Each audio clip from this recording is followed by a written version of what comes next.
merasa berdosa adalah sah dan dibenarkan, bahkan juga dianjurkan.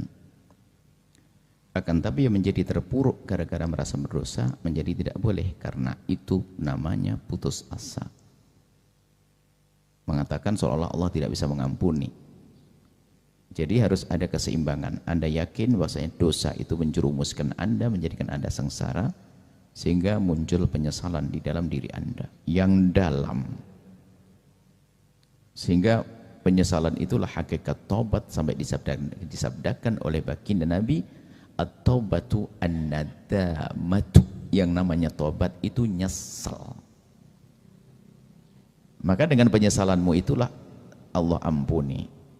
Akan tapi yang tidak boleh adalah menyesal yang berlarut-larut, lalu menjadikan orang terpuruk, lalu putus asa dan berkata, dosaku terlalu banyak, kayaknya tidak diampuni oleh Allah. Itu dosa baru lagi, namanya dosa putus asa.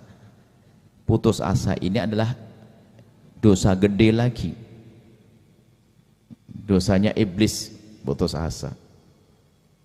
Dan karena bodoh, mestinya iblis karena salah kan tinggal minta maaf saja. Karena sudah terlanjur merasa dia adalah ahli neraka, langsung tambah membangkang kepada Allah. Dia juga berdoa kok. Iblis itu kan aneh. Iblis itu di saat melakukan kesalahan, dia dianggap salah dan dihukum oleh Allah, ya, dikeluarkan dari wilayah kemuliaan surga. Mestinya kan dia minta, malah minta ya Allah andiri, ya Allah. Doa iblis, panjangkan umurku, berikan aku tempo yang panjang waktuku untuk menggoda anak Adam. Minta, dikasih oleh Allah. Iblis saja dikasih. Coba minta ampun kan asyik. Nasib buruk. Makanya kalau Anda minta yang baik-baik, ibu ya, jangan minta yang jelek. Minta yang baik. Minta yang, misalnya ya, ada orang nggak punya anak misalnya, duitnya banyak, akhirnya ngomong gini, ya Allah, daripada duit banyak lalu nggak punya anak, mending punya anak, nggak punya duit nggak apa-apa juga ya Allah. Nah ini marah pada Allah. Ini giliran dimelaratkan benar, nyungsep dia nanti.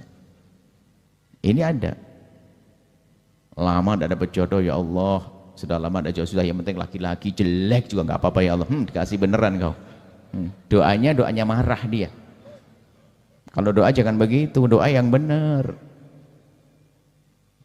Nabi aja, Nabi Yusuf tuh kan bukan dikatakan salah dalam doa, seharusnya doa lebih bagus. Dia kan, Nabi Yusuf kan ngomong dalam doanya, ya Allah, penjara lebih aku senangi. Ngomong penjara biasa, masuk penjara.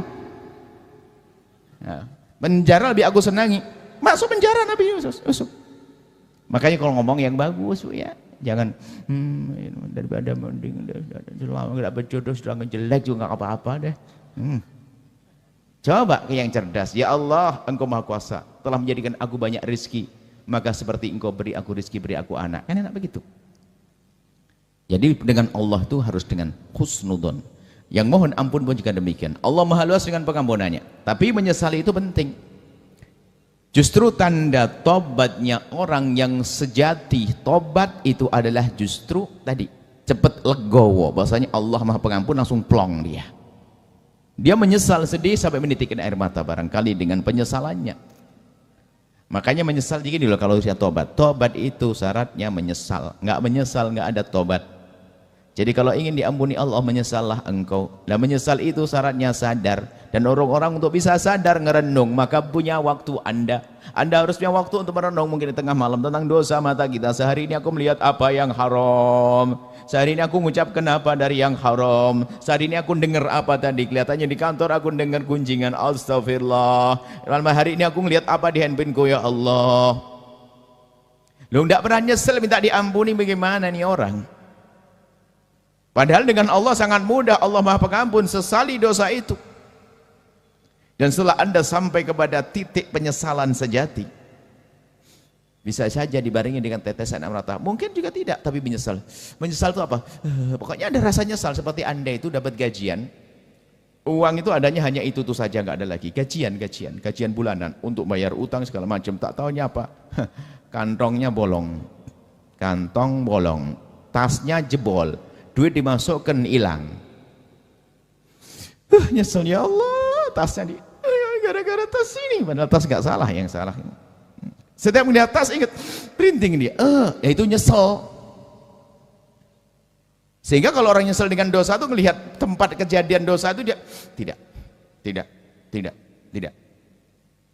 Bahkan menyesal melakukan kehinaan masih senang melihat kenangannya. Mungkin ada orang kepleset zina, kenapa masih menyimpan baju hadiah dari orang yang menzinainya? Dia belum tobat dia. Dia akan benci, tidak, ini yang menjadikan aku hina. Maka melatih untuk menyesal itu penting sekali sampai bisa menitikkan air mata di saat sendiri. Upayakan menitikkan air mata itu paling indah di saat sendiri, bukan di depan orang. Di depan orang boleh, tapi takut dibuat-buat tuh. Jangan-jangan sambil megang bawang dicolok di matanya. Bikin dilihat orang kalau dia menangis, tidak, tangis dari tetesan air mata.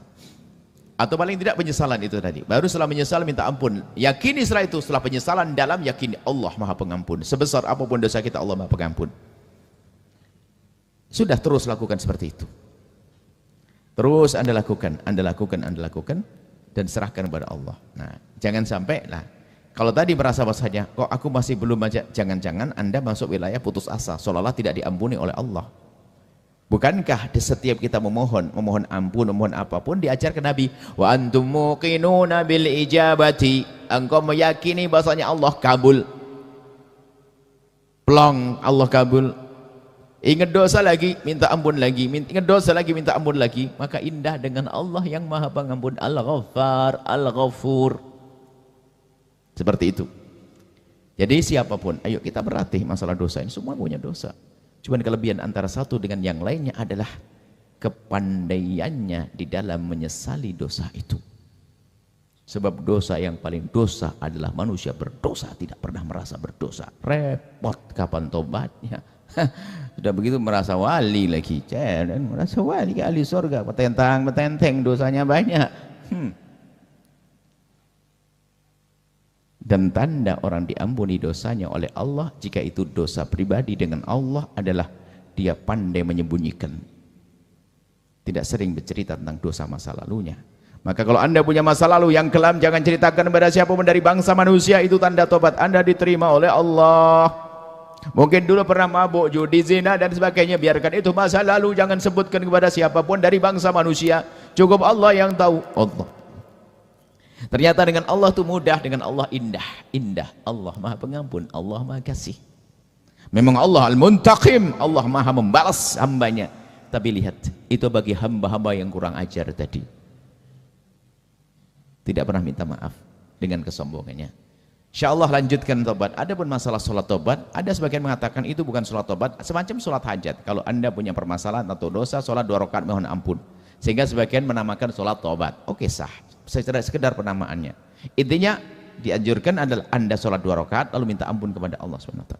Istighfar yang serius. Astaghfirullahaladzim, ingat dosa. Astaghfirullahaladzim, ingat dosa. Berarti Anda menitikkan air mata. Kata Sayyidina Umar bin Khattab, menangis. Kalau belum bisa menangis, berusahalah untuk menangis. Kalau belum bisa menangis, berusahalah terus untuk menangis. Kalau belum bisa menangis, berusaha untuk menangis. Kalau masih tetap belum bisa menangis, maka menangislah engkau, karena engkau telah tidak bisa menangis.